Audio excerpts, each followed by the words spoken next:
Hello दोस्तों, ए plus learning में आपका बहुत बहुत स्वागत है। आज का टॉपिक है हिस्टोपैथोलॉजी। आज हम बात करते हैं कि हिस्टोपैथोलॉजी होता क्या है।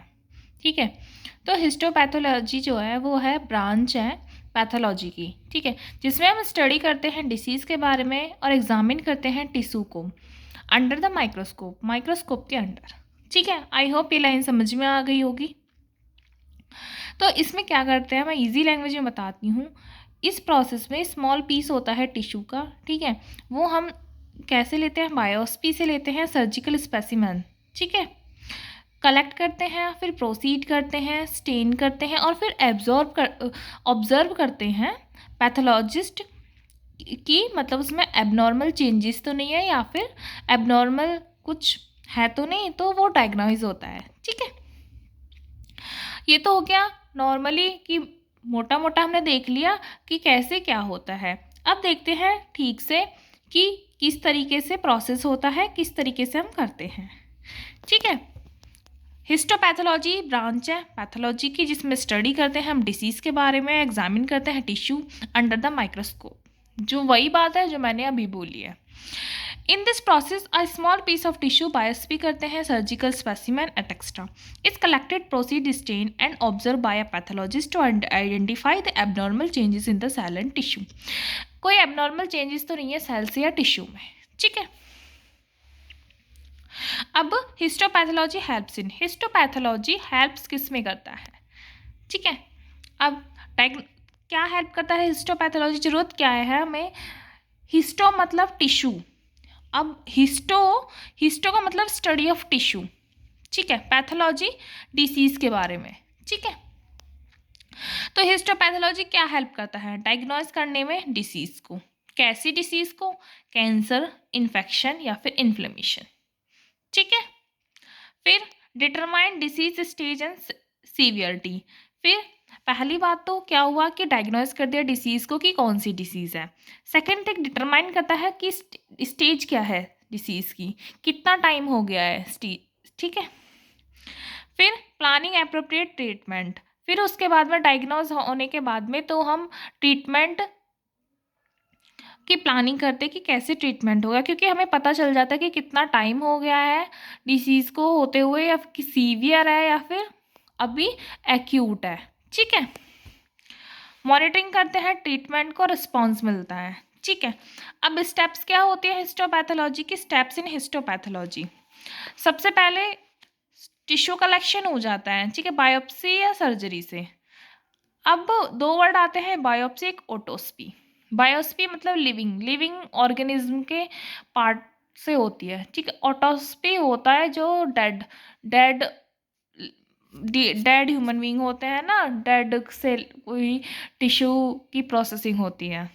ठीक है, सबसे पहले टिश्यू कलेक्शन हो गई, उसके बाद में रिसीविंग एंड लेबलिंग। पहले रिसीव करते हैं, लेबलिंग करते हैं। ठीक है, उसके बाद में ग्रॉसिंग होती है। ठीक, फिर फिक्सेशन होती है। तो फिक्सेशन में इसमें यूजुअली 10% फॉर्मेलिन होता है फिक्स करने के लिए टिश्यू को। ठीक है, और टिश्यू को हम फिक्स करते हैं 6 to 48 आवर्स के लिए। ठीक है, उसमें भी डिपेंड करता है कि साइज पे टिश्यू के। ठीक है, फिर डीकैल्सिफिकेशन होता है। डीकैल्सिफिकेशन सिर्फ हार्ट टिश्यूज़ के लिए यूज़ होता है डीकैल्सिफिकेशन। उसके बाद में डिहाइड्रेशन होता है वाटर को रिमूव करना। ठीक है, अब क्लियरिंग होती है टिश्यू की, रिप्लेस अल्कोहल विद जाइलिन। मतलब क्लियरिंग कैसे होती है कि रिप्लेस करते हैं हम अल्कोहल को विद जाइलिन। ठीक है, समझ में आ गया।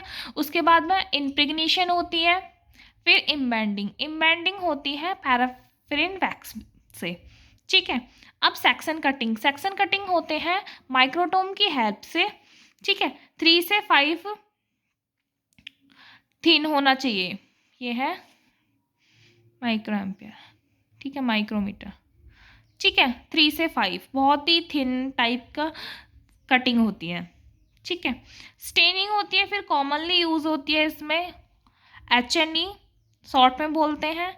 वैसे इसे हिमेटोटॉक्सिन एंड इओसिन बोलते हैं। जो हिमेटोटॉक्सिन होती है वो न्यूक्लियस को कलर देती है ब्लू या पर्पल कलर, और इओसिन जो होती है वो साइटोप्लाज्म को कलर देती है पिंक कलर का। ठीक है। अगर जब हम इसमें क्या करते हैं, स्टेनिंग करते हैं, तो अलग अलग जो साइटोप्लाज्म होता है वो पिंक कलर में हमें दिखता है और जो न्यूक्लियस होता है वो ब्लू या पर्पल कलर में दिखता है। ठीक है। फिर होती है माउंटिंग। माउंटिंग में यूज़ होता है डीपीएक्स, डाईमिथाइल प्लास्टिज़ाइलीन, ठीक है, जो माउंट करने के काम आता है।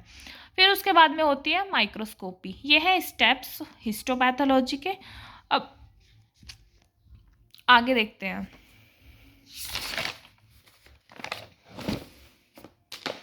Y histopathology is important. Histopathology क्यों इम्पोर्टेंट है?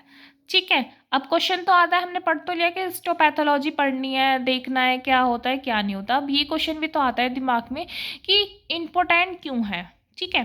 It reveals the exact cause of disease ई सेलुलर लेवल। एग्जैक्ट रिवेल देती है कि सेलुलर लेवल पे कि क्या डिसीज है। ठीक है। It is the gold standard for cancer diagnosis. Cancer को डायग्नोस करने के लिए गोल्डन स्टैंडर्ड है, मतलब कि बिल्कुल एक्यूरेट है कि इससे डायरेक्ट पता ही चल जाता है कि कैंसर है या नहीं। ठीक है। हेल्प करता है डिफ्रेंशिएट करने में बेनिग्न वर्सेस मैलिग्नेंट। डिफ्रेंशिएट ठीक से कर देता है, बता देता है कि हाँ इसमें है या फिर मैलिग्नेंट में है, बेनिग्न में। ठीक है। बिगिनिंग में है, malignant. Detect tissue architecture. Detect कर देता है टिश्यू के आर्किटेक्ट को, सेल की मॉर्फोलॉजी को, नेक्रोसिस है, इन्फ्लेमेशन है, एटसेट्रा। मतलब कुछ भी दिक्कत है बिल्कुल एक्यूरेट बता देता है कि हिस्टोपैथोलॉजी प्रोसेस से कि हाँ ये डिसीज़ है। ठीक है। कॉमनली स्टेन यूज़ होती है, मैंने अभी बताया। H&E यूज़ होती है, हिमेटोटॉक्सिन एंड यूसिन। रूटीन स्टेन है ये लोग। ये स्पेशल स्टेन है, PAS होती है, जेन निल्सन, रेटिकुलिन एटसेट्रा। अब ये होती है IHC, इम्यूनोकेमिस्ट्री। IHC डिटेक्ट करती है स्पेसिफिक एंटीजन्स को। ठीक है। आज के लिए इतना ही। Thank you.